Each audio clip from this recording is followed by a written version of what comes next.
Hello. Yeah, don't spill your water. Yeah. Hello. We're here with Karl. Yes. Property of the Lost. Yes. What are you? You A record label. A record A label, record right? label, yeah. And the occasional thrower of parties at the Jenny Lind and here at the Hope and Anchor. Tonight we're at the Hope and Anchor in Islington, Yes, right? yeah. Is it your first night here, or you've been here before? Night. It's a complete fluke that it happened. The guy had booked Bad Sam, and it turned out that the two promoters weren't actually in London that day. So they said if they just hand the night over to me, but I would have to do everything. Karl. Yes. Yeah. Yeah. It's just being famous. Yeah. Well, you're used to doing everything Well, now. I can't that's say what you no. usually I mean, basically, do, I'm no? the sort of person who says, must say no, say no, say no, say Oh, no. yes, all right, I'll and then do he said, it. do you want to do a gig? I go, yeah, all right then. And I forget how stressed. I mean, it's not even like a stressful thing to do, but I get really stressed over it all. I know, you're a bit, yeah. You've not had a drink yet either, No drink, so no you're drink. holding back. When I'm at the Jenny, it's like they basically do everything for me, and I could just be drunk in the corner. But I gotta have a wits about me today. I gotta do stuff like take cash and all that right, sort of stuff. okay, big responsibility. Big Well, responsibility, we're in the yeah. where are we? In the box office, in the basement of the very famous Open Anchor. When I was doing kind of like the when I was doing the little shots for Instagram for the 4 bands, you can't really put one of the band's music on there because it's a bit unfair, you know. So I was just trying to find stuff to put on there that was suited. And there were some great recordings from the Hope and Anchor, stuff like the Saints and the Stranglers, classic stuff from the 70s. I mean, I can't believe it was all recorded. I mean, it sounds rough-ass, but it sounds great as well. It sounds brilliant. And now the Saints one in particular sounded really good. And now it's like a Hastings night in And Islington, right? Nearly a Hastings night. Hastings and Welsh. Yeah. So Bad Sam from Newport originally, Bad Sam from Newport.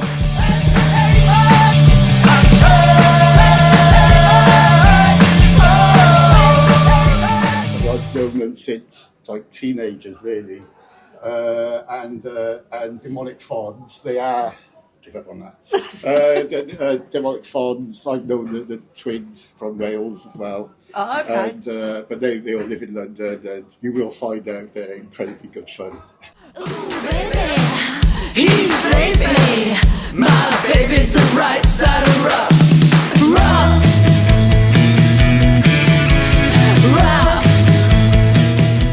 And we've got Frank from Blue Velvet opening up, right? Frank from Blue Velvet. And then it's the Head Shrinkers. What a bill, eh? What a bill. I mean, it's brilliant. I mean, like, I really wish I was here as a punter and I didn't have to do any work. You know, I could sit there and just take it in, you know. But that's just a sign that you just like the stuff that you do, isn't it?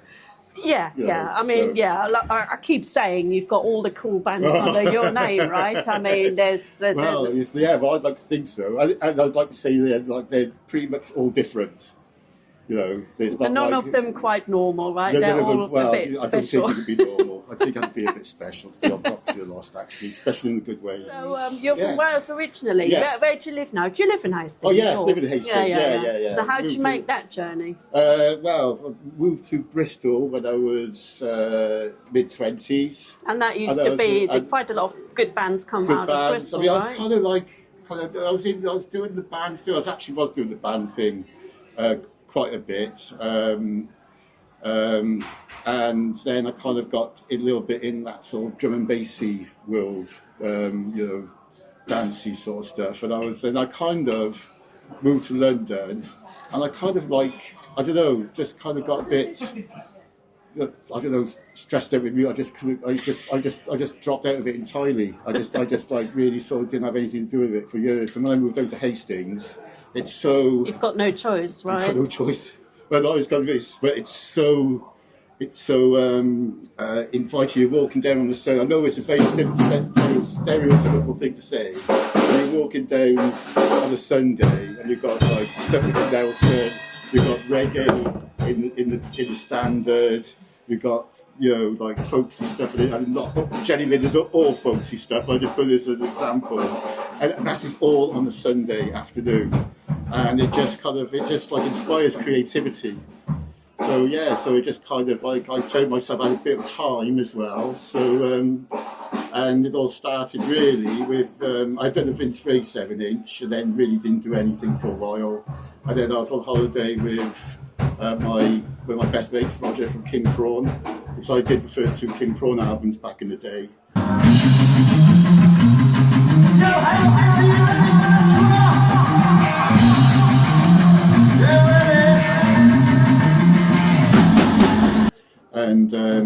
And he just said, I got these demos of this like spaghetti westerny, instrumentally sort of stuff. And I said, we played it, so let's do it. Let's do an album. And then that's how I met Andy from Franklin Blue Velvet, because I saw this guy in Hastings, I think he'd be great for it. And yeah, and the rest is history. And it's one more time for the waves that climb, smash upon the wall. And it's one last song for the siren as she heeds a dying call. Heeds a dying call. So what was your first band then? First band ever? King Prawn or in Hastings? In Hastings. Well, it would have been Vince Ray. I did a Vince Ray 7-inch.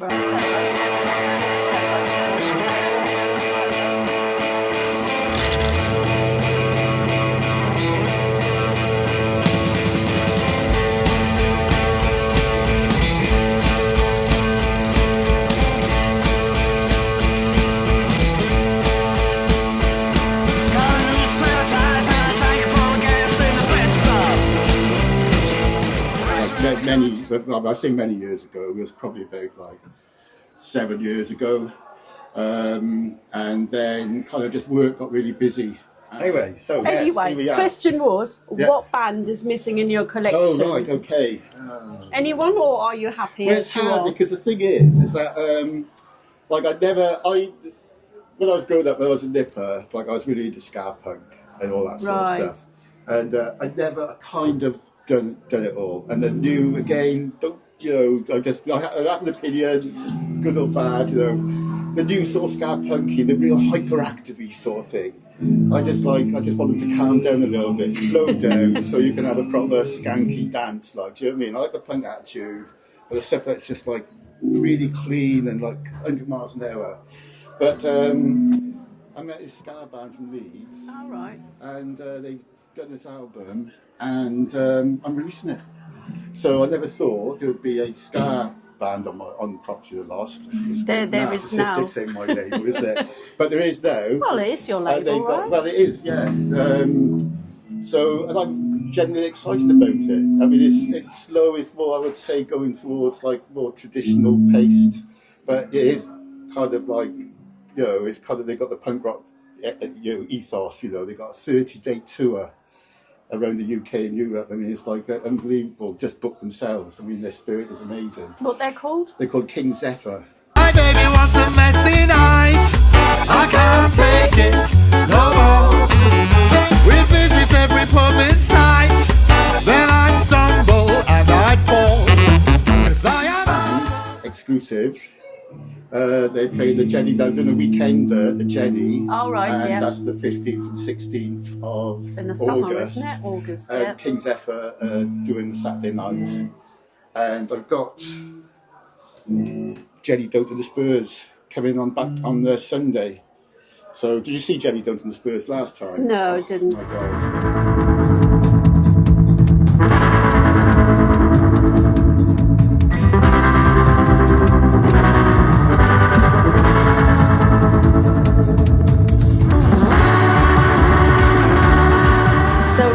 Again, August 15th, the 15th and 16th. A bit of reverse Superman here. It's just like, reverse. So like, maybe if I do it like that and you can backward it, well, then, yeah. No, you're not wearing the pants on the outside either, so it's like, no, we don't. Yeah. On that note. Yeah. But yeah, so I could. There we got me talking. I could talk for ages now after that. So that's your next big thing, right? Well, the next at the Jenny. Well, I've got on the I've got to get my dates right here now. On the 24th of May, I've got a band called Howling Grass Man versus Stomping Bigfoot. They're a two-piece from Brittany in France, and it was just this one of those things over like lockdown story kind of thing, and that like I was just looking at YouTube. I get all my new music from YouTube. That's because I like people who put some imagination. Could be low budget. I mean, on the whole, it's better lower budget than possible. You don't have to talk, I can see. You don't have to talk, I can see. In a cold way you stare at me. In a cold way you stare at me. Yeah, we're pretty much cool. done anyway. Yeah, so anything exciting to say, to announce? Anything you want to? Well, I think I've announced enough. Actually. Yeah, it's not bad, not bad. Yeah. I can't think of anything else actually. I like the fact that you've got a lot of vinyl. I got too much vinyl.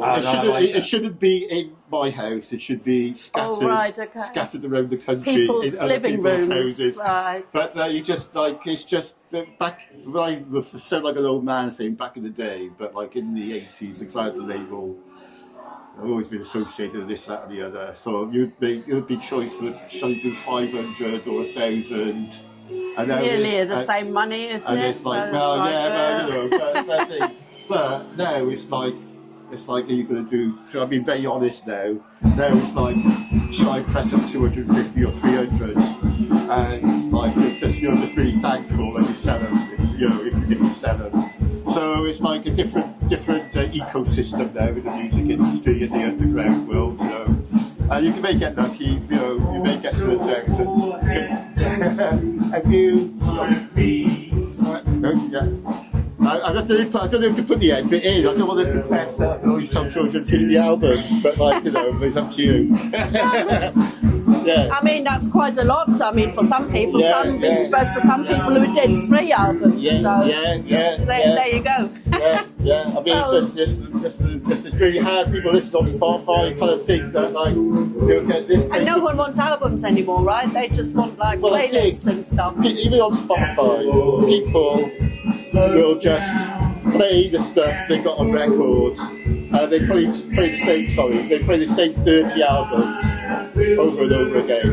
And I'm kind of a little bit guilty of that as well. I was going to say, what's your most played record? Well, I wouldn't say just because it's my most played, I wouldn't say it's my favourite, but it's the perfect album for the chances are you. The pub. Yeah, you come back and you're just having a chat with the missus, sort of thing, do you know what I mean? And just and it's the Stranglers Raven album. I love that album. Have you heard it? The Raven by the Stranglers. It was their third album. I don't think I have. Brilliant. Not really. I wouldn't even say it's their best album, but for that late night listening. Right. So you got Stranglers and this guy called Skinny Blendy.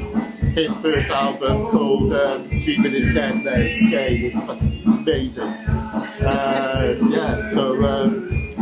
So maybe, I think that's what I haven't got actually, as an experimental, very quirky, where nothing really makes sense album, so maybe. Well, I mean, my favourite, I love Frank. Sing my lullaby to you, melt away your frown.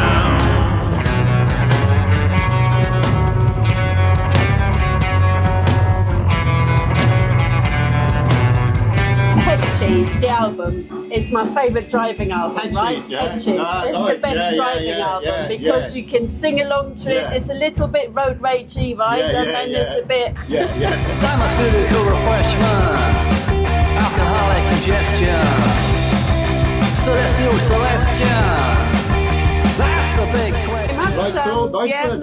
Have a good night. Thank you. You have a good night. I'll have a pint at some Yeah, point. we'll do 10:30. And don't mix up the pockets, right? No, that's very good. Very good. No, 10:30 is point day. Half 10, that's a long wait. Yeah. Let's go inside and see what's happening.